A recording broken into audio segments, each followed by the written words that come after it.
اعوذ باللہ من الشیطان الرجیم بسم اللہ الرحمن الرحیم وَإِنَّ مِنْ أَهْلِ الْكِتَابِ اور بے شک اہل کتاب میں سے یعنی یہود اور نصارہ میں سے لَمَن البتہ ایسے شخص بھی ہیں یؤمن باللہ جو اللہ تعالیٰ پر ایمان رکھتے ہیں وَمَا أُنزِلَ إِلَيْكُمْ اور اس پر بھی ایمان رکھتے ہیں جو تمہارے اوپر نازل کی یعنی قرآن مجید وغیرہ وَمَا أُنزِلَ إِلَيْهِمْ اور اس پر بھی ایمان رکھتے ہیں جو ان پر نازل کی گئی ہیں ان کی کتابیں خاشعین للہ وہ اللہ تعالیٰ کے سامنے عاجزی کرنے والے لوگ ہیں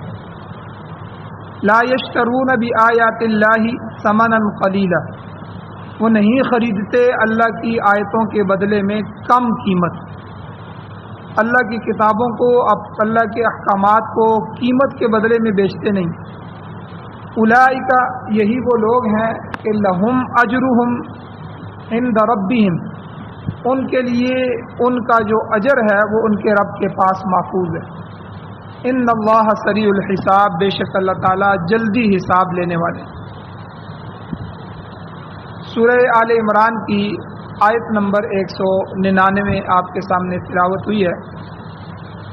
اور اس کا پہلا درس کل گزر چکا ہے جس کا خلاصہ یہ ہے کہ دین اسلام جو ہے یہ متعصب اور ضدی مذہب نہیں ہے کہ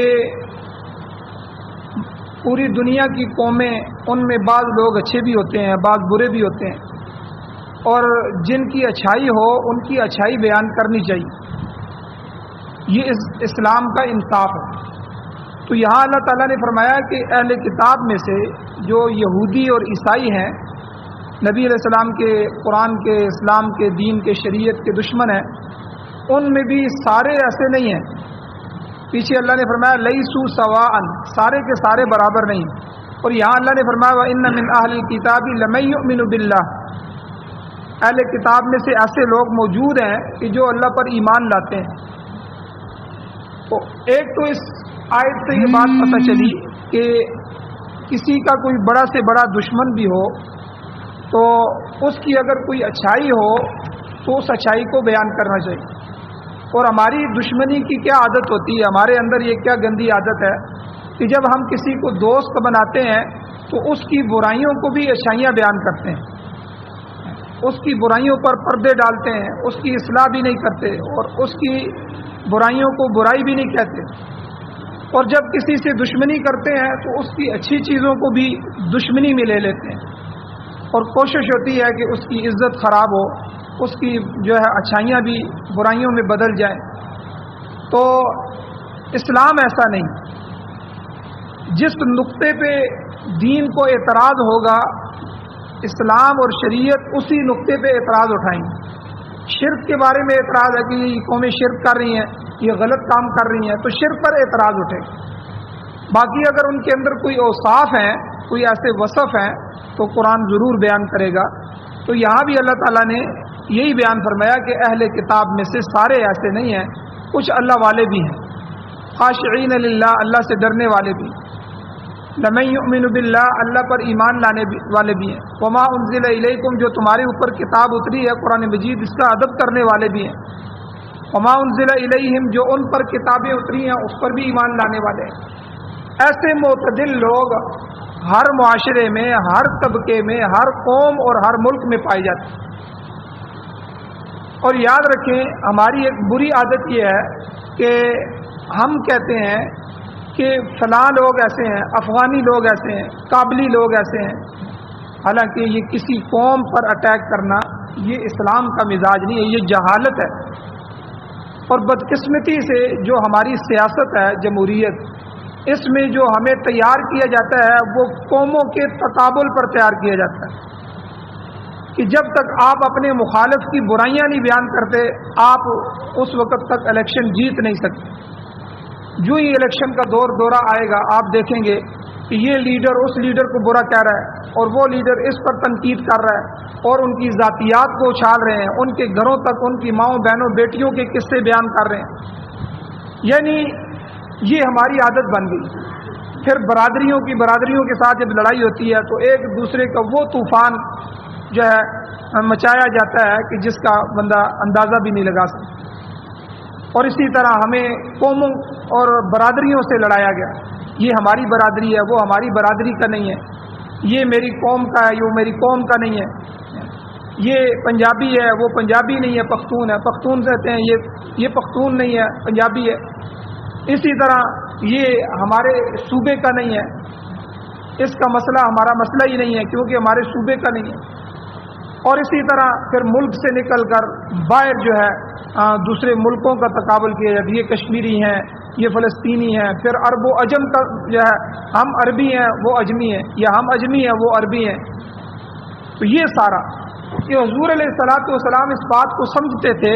اور اسلام اس فرق کو مٹانے کے لیے آیا کہ اللہ کے ہاں سارے برابر ہیں۔ اللہ قوم کو حسب نسب کو نہیں دیکھتے کہ یہ حضور علیہ الصلوۃ والسلام کی قوم کا ہے، یہ حضور کے قبیلے کا ہے، نہیں۔ اگر ایسا ہوتا تو حضرت بلال کو کوئی بھی نہ پوچھتا، ان صحابہ کو کوئی بھی نہ پوچھتا جو دیار غیر سے اٹھ کے حضور کی جولی میں آئے تھے، حضور کے غلام بنے تھے۔ جس طرح میں نے کل بھی بیان کیا تھا، عبداللہ ابن سلام یہودی تھے، اور اسی طرح حضرت تمیم داری جو ہے جو مشہور عیسائی تھے، حضرت صہیب رومی روم سے آئے تھے، ان کا مذہب بھی عیسائیت کا تھا، حضرت سلمان فارسی وہ بھی عیسائیت مذہب کے اندر تھے لیکن وہاں سے آئے۔ تو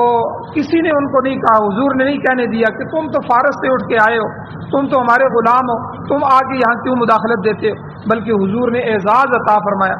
کہ سلمان اہل بیت میں سے ہیں۔ اور اسی طرح حضرت بلال جو ہے وہ حبشہ کے تھے، کالے کلوٹے بلال تھے، حبشہ سے اٹھ کے آئے تھے، کوئی جاننے پہچاننے والا نہیں تھا، کوئی خاندان نہیں تھا یہاں، لیکن اللہ تعالیٰ نے اسلام اور نبی علیہ الصلوۃ والسلام کی غلامی کی وجہ سے کیا عزت اور کیا مقام عطا فرمایا کہ چل زمین پہ رہے ہیں اور قدموں کی آہٹ جو ہے وہ جنت میں سنائی دی جا رہی۔ تو ہمارے ہاں اسی لیے حضور علیہ الصلوۃ والسلام نے حجۃ الوداع آخری جب حج فرمایا تو حضور نے ایک تفصیلی مفصل خطبہ دیا جس کو حجۃ الوداع کا خطبہ کہتے ہیں۔ اس میں حضور نے بہت سارے احکام بیان فرمائے، ان میں سے ایک حکم حضور نے یہ بیان فرمایا کہ اے لوگو، آج کے بعد کسی عربی کو اجمی پر، کسی اجمی کو عربی پر، کسی کالے کو گورے پر، کسی گورے کو کالے پر کسی طرح کی کوئی فوقیت حاصل نہیں، یہ حضور نے خطبے میں فرمایا۔ تو یعنی کوئی برابر نہیں ہے، اللہ کے ہاں سب انسانیت میں برابر ہیں، اور جو اللہ کے ہاں ان اکرمکم عند اللہ اتقاکم، اللہ کے ہاں اگر تم بزرگی، عزت، تکریم چاہتے ہو تو اللہ کے ہاں ان اکرمکم، تم میں سے اللہ کے ہاں کرامت والا، عزت والا، عند اللہ اللہ کے پاس، اتقاکم وہ ہے جو تم میں سے سب سے زیادہ متقی ہے، جو جتنا تقوی والا ہے اللہ والا ہے، اللہ سے ڈرنے والا ہے۔ جس طرح یہاں اللہ نے صفت بیان کی ان کی، خاشعین للہ، وہ اللہ سے ڈرنے والے ہیں، اللہ کا خشوع رکھنے والے ہیں، خشوع خضوع سے ہر چیز کرنے والے ہیں۔ تو اس طرح ایک چیز تو ان آیات سے یہ ثابت ہوئی کہ کسی قوم کو ٹارگٹ نہیں بنانا چاہیے، فلاں قوم ایسی ہے، فلاں قبیلہ ایسا ہے، فلاں ملک والے ایسے ہیں، ان میں اچھے لوگ بھی ہوتے ہیں، ان میں برے لوگ بھی ہوتے ہیں۔ اور اسی طرح جو ہے نجاشی جو ہے اس کے حبشہ کی طرف مسلمانوں کی جو ہجرت ہے وہ بھی کل کے درس میں بیان ہوئی، اور نجاشی جو ہے اس کا اسلام بھی بیان ہوا۔ تو آج کے درس میں اس قریبی دور میں جو ہے بہت سے ایسے نو مسلم تھے جو مسلمان ہوئے، اللہ تعالیٰ نے پھر ان سے بڑا کام لیا۔ تو اس لیے کہتے ہیں کہ اللہ کے ہاں اللہ سے ہدایت مانگتے رہنا چاہیے۔ کوئی پتہ نہیں ہے آج ہم ہدایت پہ ہیں، کتنے ہمارے مسلمان ایسے ہیں جو مرتد ہو گئے ہیں، قادیانی ہو گئے ہیں، اور کتنے نوجوان جو ہیں وہ آج بگڑ رہے ہیں، کوئی مرزا جیلمی کے ہاتھوں چڑھ رہا ہے، کوئی کس طرح صحابہ کرام کو بکواس کر رہا ہے، یا کوئی کس طرح جو ہے وہ دین میں سوراخ نکال رہا ہے، کوئی کس کس کے ہاتھ سے گمراہ ہو رہے ہیں۔ تو اس لیے کسی وقت کوئی پتہ نہیں ہوتا، اس لیے اپنے ہدایت پر استقامت کی دعا مانگنی چاہیے، اور کوئی پتہ نہیں کسی کافر کو اللہ تعالیٰ ایسی ہدایت دے دے کہ جس کے ذریعے اللہ تعالیٰ اس اسلام کو زندہ کر دے۔ تو قریبی دور کے ہمارے اس ہر زمانے میں اس قسم کے لوگ موجود رہے ہیں، بعض انصاف پسند لوگ، انصاف پسند طبیعتیں وہ ہمیشہ رہی ہیں، اور جب وہ مسلمان ہوتے ہیں تو ان کو دو راجر ہوتا ہے۔ تو ہمارے قریبی جو زمانہ ہے 19ویں اور 20ویں صدی، اس میں ایسے کئی خوش نصیب گزرے ہیں۔ ہمارے جو علامہ اقبال صاحب تھے، ڈاکٹر علامہ اقبال مرحوم رحمہ اللہ، تو جو شاعر مشرق تھے، ان کے جو جد امجد ہیں، ان کے جو دادا ہیں، وہ ہندو برہمن تھے۔ آپ اندازہ لگائیں، برہمن ہندو تھے۔ اللہ تعالیٰ نے ان کو ایمان نصیب فرمایا۔ پھر وہ جب مسلمان ہوئے تو آگے علامہ اقبال پیدا ہوئے، انہوں نے دین کی کتنی خدمت کی، اور انہوں نے کس طرح قوم کو بیدار کیا، اور ہر چیز کو اشعار کی صورت میں جو ہے وہ لکھ کے چلے گئے۔ اور اسی طرح ہمارے علماء میں سے بہت بڑا نام ہے حضرت مولانا احمد علی لاہوری رحمۃ اللہ علیہ۔ ان کے جو والد تھے وہ اولاً ہندو تھے، زرگری کا کام کرتے تھے، زرگر تھے، سنیارے تھے۔ اللہ تعالیٰ نے ایمان بخشا، آپ اندازہ لگائیں۔ پھر ان سے آگے اولاد احمد علی لاہوری پیدا ہوئے، پھر اللہ نے ان سے کتنا کام لیا۔ اور اسی طرح ہمارے علماء میں سے بڑے لوگوں میں حضرت مولانا عبید اللہ سندھی رحمۃ اللہ علیہ تھے، یہ سکھ تھے خود، اور اللہ تعالیٰ نے ان کو ایمان کی دولت عطا فرمائی، اور ایمان کی دولت سے مالا مال ہوئے، اور پھر اللہ نے ایسا اعلیٰ مقام عطا فرمایا۔ تحریک ریشمی رومال جو انگریز کے خلاف شروع کی گئی تھی، اور ایسی تحریک تھی کہ انگریز بھی پریشان تھا، کہ جن کے افراد کا پتہ ہی نہیں چل رہا تھا، جن کے پلاننگ کا پتہ نہیں چل رہا تھا، اور پوری دنیا میں یہ تحریک پھیل گئی۔ تو اس کے جو روح رواں تھے اور بڑے تھے وہ مولانا عبید اللہ سندھی رحمۃ اللہ علیہ۔ تو آپ اندازہ لگائیں، یہ خود سکھ تھے، سکھ سے اللہ نے ان کو اسلام کی دولت نصیب فرمائی۔ اور اسی طرح ہمارے یہاں گجرا والے کے ایک پروفیسر تھے محبوب الہی، وہ سکھ مذہب سے تعلق رکھتے تھے، اللہ تعالیٰ نے ایمان نصیب فرمایا۔ اور وہاں ہی ایک اسلامیہ ہائی اسکول کے ٹیچر تھے جو ابراہیم صاحب، ان کے جو والد تھے، اور وہ اور مولانا احمد علی لاہوری رحمۃ اللہ علیہ گٹھے مسلمان ہوئے۔ اسی طرح جن لوگوں کو انگریز نے سزائیں دیں، ان میں سے حضرت شیخ الہند مولانا محمود الحسن رحمۃ اللہ علیہ تھے، اور ان کے ساتھ جو ان کے شاگرد تھے ان میں جو ہے بہت سارے حضرت حسین احمد مدنی رحمۃ اللہ علیہ، اور ان کے ساتھ ایک شخصیت تھی مولانا عزیر گل صاحب۔ تو یہ بڑے نام تھے۔ ان کی جو بیوی تھی مولانا عزیر گل صاحب کی، یہ بیوی انگریز تھی، وہ ایمان لائی اور ان سے نکاح ہوا، اور پھر 30 سال تک ان کے عقد میں رہی، اور پھر جو ہے اس کے بعد میں فوت ہوئی۔ بڑی عبادت گزار خاتون تھی۔ اب یہ انگریز عیسائی تھی، اس سے مسلمان ہوئی۔ اسی طرح جو تحفۃ الہند کتاب ہے، بہت بڑی کتاب ہے، اس کا جو مصنف تھا وہ ہندو تھے۔ اور اسی طرح شاہ اسماعیل شہید رحمۃ اللہ علیہ کی جماعت کے اندر بہت سے ہندو تھے جو مسلمان ہوئے، وہ ان سے متاثر ہوئے۔ اور اسی طرح ایک آدمی تھا جو یہودی تھا اور ترکوں کے دور میں آخری حصے میں مسلمان ہوا۔ اس وقت مصر، اردن، شام جو ہے اور ان کا مدینے کے ساتھ رابطہ بذریعہ ریل تھا۔ یہ جو ممالک ہیں ریل کے ذریعے آتے جاتے تھے، اور اردن میں تو اب بھی ریل چلتی ہے، لیکن سعودی عرب چونکہ جنگ عظیم جب لگی تھی، بڑی جنگ، اس جنگ عظیم میں ایسا تباہ ہوا کہ ان کا ریلوے نظام جو ہے وہ تباہ ہوا، اور آج تک بحال نہیں ہو سکتا۔ تو بہرحال اس جرمن یہودی کو، یہ جو یہودی تھا، اس کا پہلا نام لیو پولڈ تھا، پولڈ۔ یہ مسلمان ہوا، اس کا نام بعد میں محمد اسد تھا۔ تو اس شخص نے مطالعہ اسلام کے لیے، یعنی اسلام کا مطالعہ کرنے کے لیے مصر سے بذریعہ ریل سفر کا آغاز شروع کیا۔ ریل میں بیٹھا، اب گاڑی میں جب یہ بیٹھا تو گاڑی میں فلسطین کے کچھ مسلمان بدو تھے، دیہاتی قسم کے مسلمان تھے، وہ بھی اس کے سفر میں ساتھ تھے۔ دوران سفر ایک بدو جو تھا وہ کسی اسٹیشن پر اترا اور اس نے کھانے کے لیے باہر سے 2 روٹیاں لے کے آئی۔ اب وہ کھانا اپنا لے کے آیا، 2 روٹیاں، تو اس نے کھانے میں شرکت کے لیے اس یہودی کو دعوت دی، پولڈ کو، لیو پولڈ کو، کہ آئیں جی آپ بسم اللہ اعلیٰ برکت اللہ، آئیں کھانا شروع کریں۔ اس نے کہا کہ نہیں، میں تو کھانا نہیں کھاتا۔ اس بدو نے اصرار کیا نہیں، تو ہم مسلمانوں کا تو یہی طریقہ ہے، ہم تو اپنے مہمان کو اور ساتھ والے کو اپنے کھانے میں شریک کرتے ہیں۔ تو بہرحال وہ بڑا متاثر ہوا اور اس کے ساتھ کھانے میں شریک ہو گیا۔ تو کھاتے کھاتے اس شخص نے اس بدو پر اسلام کے اوپر اعتراض کیا، کیونکہ یہ اسلام کا مطالعہ کر رہا تھا، کہ اسلام کو دیکھ رہا تھا۔ اس نے اعتراض کیا، اس نے کہا کہ بھائی میں آپ کے اسلام سے ایک جگہ اعتراض کرتا ہوں۔ اس نے کہا کہ ضرور کریں۔ اس نے کہا کہ دیکھو، آپ لوگ کہتے ہو کہ اسلام ایک عالمگیر مذہب ہے، پورے عالم کے لیے، اقوام عالم کے لیے آیا ہے اور قیامت تک کے لیے آیا ہے، اور دوسرا اسلام منصفانہ دین ہے، انصاف کرنے والا ہے، لیکن ایک قانون اس کا عجیب ہے، مجھے سمجھ نہیں آتا۔ اس نے کہا جی بتائیں۔ اس نے کہا کہ ایک مسلمان آدمی اہل کتاب عورت سے شادی کر سکتا ہے، اور ہمارے ہاں جو ہے پیچھے آگے جو چوتھے سپارے میں اس کے احکام بھی آئیں گے، تو کہ اہل کتاب جو یہودی اور عیسائی عورت ہے اس سے مسلمان شادی کر سکتا ہے، لیکن اس زمانے میں نہیں۔ اس زمانے میں اکثر یہودی اور عیسائی جو ہیں وہ ملحد ہو چکے ہیں، اپنے دین سے بھی بیزار ہیں۔ اس میں بہت سی شرائط ہیں جو انشاءاللہ پھر کسی وقت ذکر کی جائے گی۔ بہرحال مسئلہ یہ ہے کہ ایک مسلمان جو ہے وہ اہل کتاب عورت سے شادی کر سکتا ہے۔ اس نے کہا لیکن ایک مسلمان عورت کسی یہودی یا عیسائی سے نکاح نہیں کر سکتی، یہ انصاف نہیں ہے۔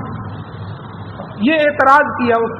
جو ہے پولڈ نے، یہودی نے، اس مسلمان بدو پر، دیہاتی پر۔ یعنی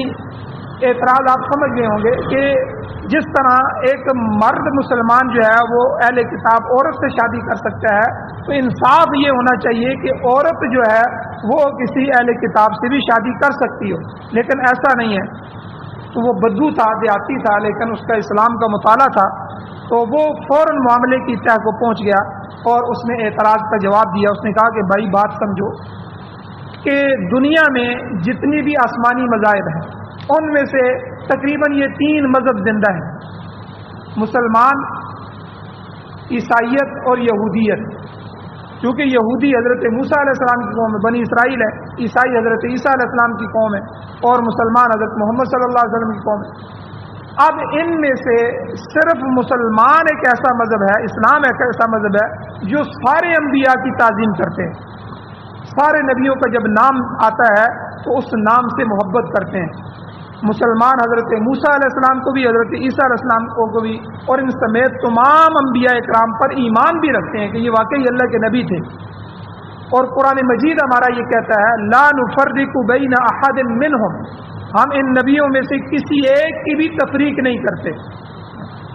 اور ان نبیوں کی ہم اسی طرح تکریم اور تعظیم کرتے ہیں جس طرح ہم اپنے نبی آخر الزمان حضرت محمد صلی اللہ علیہ وسلم کی عزت کرتے ہیں۔ اب دیکھو کہ اگر کوئی یہودی یا عیسائی عورت مسلمان کے گھر میں آئے گی تو وہ اس گھر میں اپنے نبی اور اپنے کتاب کے متعلق کوئی تکلیف دہ بات نہیں سنے گی،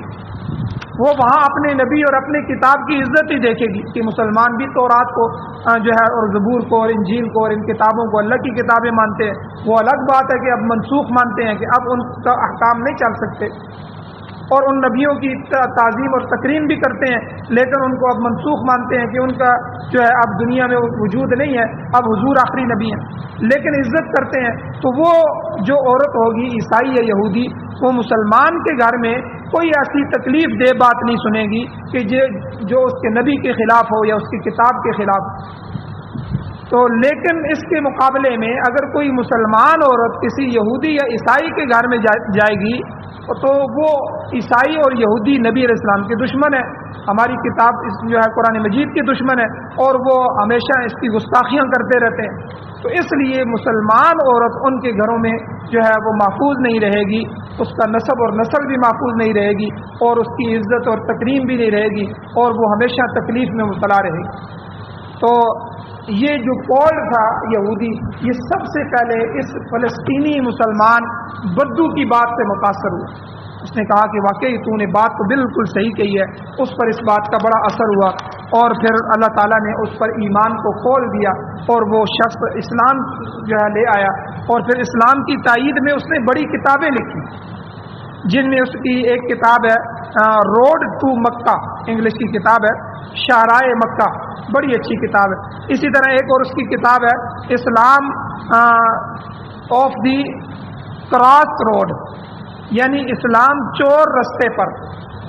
یہ بڑی اعلیٰ کتاب ہے۔ اس میں اس نے مسلمانوں کی جو ذبح حالی ہے، مسلمانوں کی کمزوریاں اور مسلمانوں پر جو معاملات ہیں، اس پر اس نے بات چیت کی ہے۔ تو بہرحال ایسے لوگ بھی یہودی اور عیسائی موجود ہیں جو انصاف پسند ہوتے ہیں، جو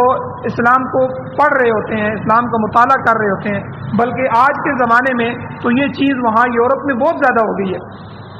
ہر تیسرا چوتھا بندہ اسلام کا مطالعہ کر رہا ہے۔ جب سے انہوں نے اسلام کو مٹانے کی کوشش کی ہے اور مساجد پر پابندیاں لگائی ہیں، میناروں پر پابندیاں لگا دی ہیں، برقعے پر پابندیاں لگانی شروع کر دی ہیں اور مسلمانوں کو تنگ کرنا شروع کر دیا ہے، تو مسلمانوں کو آگے سے ان کے اخلاق اور اخلاص تھا کہ جس کی وجہ سے وہ مجبور ہو گئے کہ یار ان کے مذاہب کا مطالعہ کیا جائے۔ اور آج یورپ کو سب سے بڑا خطرہ یہ ہے کہ ابھی کچھ ہی سالوں میں یورپ کی آبادی وہ آدھے سے زیادہ مسلمانوں کی ہو جائے گی۔ تو یعنی یہ لوگ جو ہے ایسے لوگ بھی موجود ہیں۔ اسی طرح ایک عیسائی تھا مارک ڈپوک، یہ ترکی میں جاسوسی کرنے کے لیے آیا تھا اپنے ملک کے لیے۔ اس دور میں جو شیخ الاسلام تھے ان کی مجالس میں یہ آتا جاتا تھا، چونکہ جاسوسی کے لیے آتا تھا، لیکن وہ جو ان کی مجلسیں تھیں وہ اسلام کی مجلسیں تھیں، اس سے اتنا متاثر ہوا کہ وہ عیسائیت چھوڑ کے اسلام میں داخل ہو۔ اسی طرح ہمارے قریب یہ جو ضلع جہلم ہے، اس میں ایک پروفیسر تھے غازی احمد، تو انہوں نے اسلام قبول کیا۔ ان کے باپ جو تھے وہ کٹر ہندو تھے۔ اب اسلام قبول کرنے کے بعد بڑے مصائب اور تکلیفیں ان پر آئیں، والدین نے بہت سختیاں کی، تو آخر کار دل پر پتھر رکھ کے انہوں نے ہجرت کی، ہمیشہ ان سے علیحدہ ہو گئے۔ تو اللہ تعالیٰ نے علم جیسی جو ہے ان کو ایسی عظیم نعمت عطا فرمائی۔ ہماری فقہ کی بڑی کتاب ہے ہدایہ، اس کا ترجمہ انہوں نے کیا۔ یعنی ایسے لوگ بھی موجود ہیں۔ اسی طرح جو برطانیہ کی ملکہ وکٹوریہ تھی، اس کے زمانے میں ان کے شاہی خاندان میں سے ایک فرد تھا ویلیم، اس نے اسلام قبول کیا، اور اس نے اپنے قبول اسلام کا خود واقعہ لکھا ہے کہ جسے طنطاوی جوہری رحمۃ اللہ علیہ نے اپنی تفسیر الجواہر کے اندر نقل کیا ہے۔ ویلیم کہتا ہے کہ میں آب و ہوا اچھی نہیں تھی وہاں کی، تو میں اس کی تبدیلی کے لیے الجزائر چلا گیا۔ تو الجزائر کے اندر وہاں پر میں نے مسلمانوں کو وضو کرتے ہوئے دیکھا، تو وضو کے طریقے سے وہ متاثر ہوا اور اسلام اس نے قبول کر دیا۔ تو انگریزوں نے اس پر عدالت میں مقدمہ کر دیا، چونکہ وہ شاہی خاندان کا افراد تھا۔ برطانیہ اس وقت ایک بڑی قوت تھی، پوری دنیا میں اس کی داد تھی۔ ہمارے ہاں جو بر صغیر جس کے قبضے میں تھا انگریز، وہ بھی برطانیہ کے تھے۔ تو برطانیہ کی پوری دنیا میں حکومت تھی، اور برطانیہ کے شاہی خاندان میں سے ان کے جو ہے حکومت کے اندر میں سے شاہی خاندان میں سے کوئی بندہ مسلمان ہو جائے، تو انہوں نے اس پر مقدمہ کر دیا۔ اور چونکہ یہ بیرسٹر تھا، خود بڑا وکیل تھا، اس لیے اس نے اپنے مقدمے کی خود پیروی کی، اور انگریز نامراد ہو گئے، اور ان کی عدالت میں بھی وہ اپنا کیس جیت گیا۔ بہرحال یہ سارے واقعات سنانے کا مقصد یہ ہے کہ تمام غیر مسلم ایک جیسے نہیں ہوتے، بلکہ ان میں بعض منصف مزاج لوگ ہوتے ہیں جو حق کو سنتے ہیں، سمجھتے ہیں، سمجھنے کی کوشش کرتے ہیں، قرآن مجید کا ترجمہ سیکھتے ہیں، اس کو پڑھتے ہیں، اور وہ اس تو میں رہتے ہیں کہ ہمیں کوئی ایسی باتیں مل جائے کہ جس کی وجہ سے کسی مذہب کی حقانیت سامنے آ جائے۔ تو ایسے لوگ ہر دور میں پائے جاتے ہیں۔ تو یہاں بھی اللہ تعالیٰ نے یہی فرمایا وَإِنَّ مِنْ أَهْلِ الْكِتَابِ کہ بے شک اہل کتاب میں سے لَمَن يُؤْمِنُ بِاللَّهِ بہت سے لوگ ایسے موجود ہیں جو اللہ تعالیٰ پر ایمان لے آتے ہیں، وَمَا أُنزِلَ إِلَيْكُمْ وَمَا أُنزِلَ إِلَيْنَا إِلَيْهِمْ تو جو کتابیں آپ پر اتری ہیں قرآن مجید اس پر بھی وہ ایمان لاتے ہیں، پہلی کتابوں کو بھی اچھا مانتے ہیں، اور خاشعین للہ اللہ سے ڈرنے والے ہیں۔ اور آگے اللہ تعالیٰ نے فرمایا یہ ایک صفت ان کی بیان فرمائی خاشعین للہ، یعنی خشیت الہی یا اخبات للہ۔ یاد رکھیں یہ اسلام کے 4 اہم اصولوں میں سے ایک اصول ہے۔ ہر اہل ایمان کے لیے ضروری ہے کہ وہ اللہ تعالیٰ کے سامنے عاجزی کا اظہار کرنے والا، اپنے آپ کو اللہ کے سامنے عاجز سمجھے، حضور علیہ الصلوۃ والسلام کی حدیث موجود ہے، ارشاد ہے کہ اس امت سے جو چیز سب سے پہلے اٹھائی جائے گی وہ اخبات ہے، خشوع خضوع ہے۔ یہ خاشعین، خشوع جو ہے یہ اسی خاشعین سے ہے۔ یہ اس امت سے حضور نے فرمایا میری اس امت سے سب سے پہلے خشوع اٹھایا جائے گا، اور حضور نے مثال دی اس حدیث میں۔ حضور نے فرمایا مسجد نمازیوں سے بری ہوگی مگر 500-600 آدمی ہوں گے، ان میں سے لا تری فیہ خاشعہ، حضور نے فرمایا تو ان میں سے ایک بھی آدمی خشوع خضوع والا تمہیں نظر نہیں آئے گا۔ اخبات ختم ہو جائے گا، اس قدر کا واقعہ ہو جائے گا کہ اللہ تعالیٰ کے سامنے عاجزی کرنے والا تمہیں کوئی نظر نہیں۔ تو اس لیے اللہ کے سامنے عاجزی کرنا یہ جزو ایمان ہے۔ جو شخص اللہ تعالیٰ کے سامنے عاجزی کرے گا وہ اپنے گرد و پیش والے لوگوں کے ساتھ بھی تواضع سے پیش آئے گا، وہ کسی بات پر تکبر نہیں کرے گا، اکڑے گا نہیں۔ حضور علیہ الصلوۃ والسلام کی ایک حدیث ہے، حضور نے فرمایا لا یبغی بعضکم علی بعض، تم ایک دوسرے کے ساتھ فخر اور غرور کے ساتھ مت پیش آؤ، ہمیشہ انکساری اور عاجزی اختیار کرو، تواضع اختیار کرو۔ تو اللہ تعالیٰ نے ایک صفت ان لوگوں کی یہ بھی بیان فرمائی، خاشعین للہ، انکساری ان کے اندر ہوتی ہے، عاجزی ہوتی ہے، تواضع ہوتی ہے۔ اور واقعی ہماری آج پورے مسجد میں آپ دیکھ لیں کوئی بندہ، پہلے تو 90% لوگ نمازی نہیں ہے، جو 10% نماز پڑھنے والے ہیں، ہم سوچیں ہماری نماز کی کیا کیفیت ہوتی ہے۔ نماز میں توجہ ہی نصیب نہیں ہوتی، کوئی نماز جلدی رکوع کرتا ہے، کھڑا بھی پوری طرح نہیں ہوتا اور نیچے سجدے میں چلا جاتا ہے، ایک سجدے سے فوراً اٹھا نیچے، تو یہ خشوع خضوع کی علامت نہیں، یہ بے توجہی کی علامت ہے کہ اللہ کے سامنے کھڑا ہے، اللہ کے حضور رکوع کر رہا ہے، سجدہ کر رہا ہے، لیکن ٹھونکے مار رہا ہے۔ تو حضور نے فرمایا منافق کی یہ عادت ہے، کبھی کسی ٹھونک مارتا ہے اور ادھر ادھر کر کے نماز پوری کرتا ہے اور سلام پھیر کے چلا جاتا ہے۔ کسی عالم نے بڑی اچھی بات کہی کہ اب تو ہم ریموٹ کنٹرول پر چل رہے ہیں، نماز شروع کرتے ہیں بس خیالات آنے شروع ہوتے ہیں، ان خیالات میں ہی نماز مکمل ہوتی ہے۔ ریموٹ جس طرح چلتا ہے اور اسی طرح ہم اوپر نیچے ہو رہے ہیں، خود بخود تسبیحاں پڑھ رہے ہیں، خود بخود نکل رہا ہے، کہیں دوسری تیسری رکعت میں جا کے خیال آتا ہے اوہو ہم تو نماز میں کھڑے ہیں۔ تو یہ حضور نے فرمایا، حضور نے فرمایا کہ سب سے پہلے جو چیز میری امت سے اٹھائی جائے گی وہ خشوع خضوع ہوگا، اور بھری مسجد میں تجھے ایک نمازی بھی نہیں ملے گا کہ جس کی نماز خشوع اور خضوع کے ساتھ ہو۔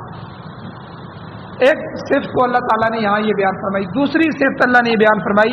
لا یشترون بآیات اللہ ثمنا قلیلا، وہ اللہ کی آیتوں کے بدلے میں دنیا کا حقیر مال نہیں خریدتے۔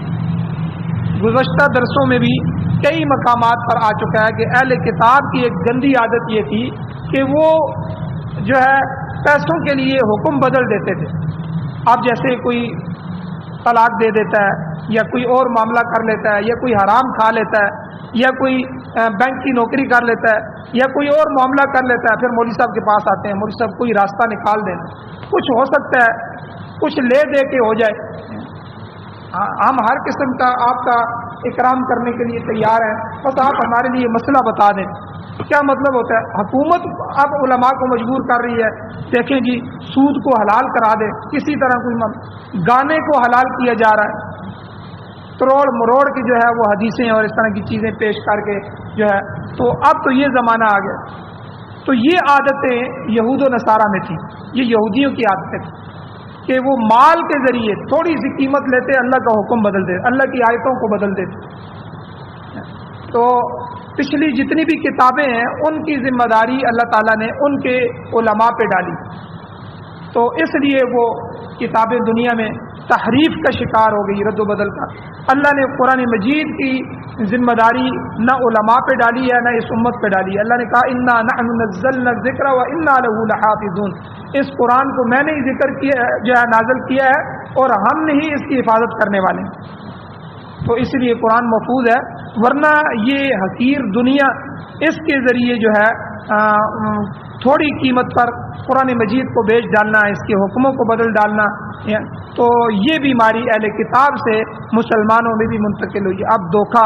اور فریب جو ہے دے کے اسی سے جو ہے کمائی کرنا، یہ بھی اسی میں سے، غلط مسائل بتا کے فیس وصول کرنا، یہ اللہ کی آیتوں کو بیچنے کے مترادف ہے۔ تو یاد رکھیں تو لا یشترون بآیات اللہ ثمنا قلیلا، یہاں اللہ نے فرمایا کہ اہل کتاب میں سے یہ جو وہ لوگ ہیں کہ جو اللہ کی آیتوں کو تھوڑی قیمت کے ساتھ نہیں بیچتے۔ آگے اللہ تعالیٰ نے فرمایا اولئک لہم اجرہم عند ربہم، یہی وہ لوگ ہیں کہ جن کا اجر ان کے پروردگار کے پاس محفوظ ہے۔ بلکہ پہلے جو بیان ہوا ہے کہ اللہ تعالیٰ کے پاس ان کے ہاں دوہرا اجر ہے، ایک تو پہلے نبیوں کی کتابوں پر ایمان لانے کا اور دوسرا نبی آخر الزمان پر ایمان لانے کا۔ اور آگے اللہ نے فرمایا ان اللہ سریع الحساب، لوگوں اللہ تعالیٰ جلد حساب لینے والا ہے، قیامت قریب آ گئی ہے، ہر شخص کا حساب جلدی شروع ہونے والا ہے، لہذا اسے غافل نہیں رہنا چاہیے۔ اور پھر یہ بھی ہے کہ جب اللہ تعالیٰ حساب جلدی لینے والا ہے تو اس کا اجر بھی جلدی عطا کرے گا، اس میں کسی قسم کی دیر نہیں ہوگی۔ اچھا یا برا بدلہ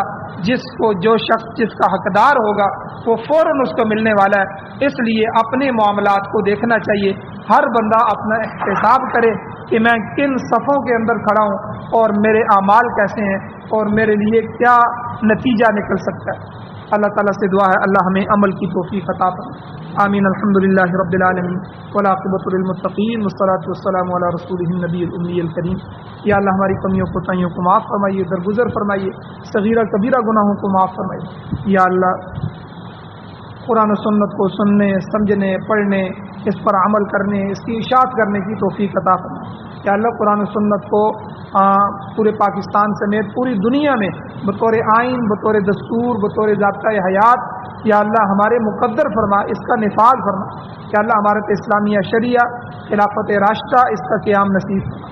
یا اللہ ہمیں قرآن مجید سے وابستہ رکھ، یا اللہ ہمیں ہماری ہدایت کو قائم دائم رکھ، استقامت نصیب فرما۔ یا اللہ ہمیں ایمان سے محروم نہ فرمانا۔ یا اللہ کفر، شرک، نفاق اور فسق و فجور سے ہماری نسلوں کو بھی محفوظ فرمائی۔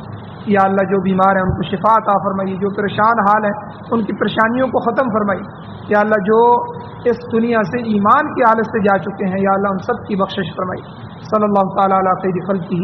محمد وآلہ وصحبہ اجمعین برحمتک یا ارحم الراحمین۔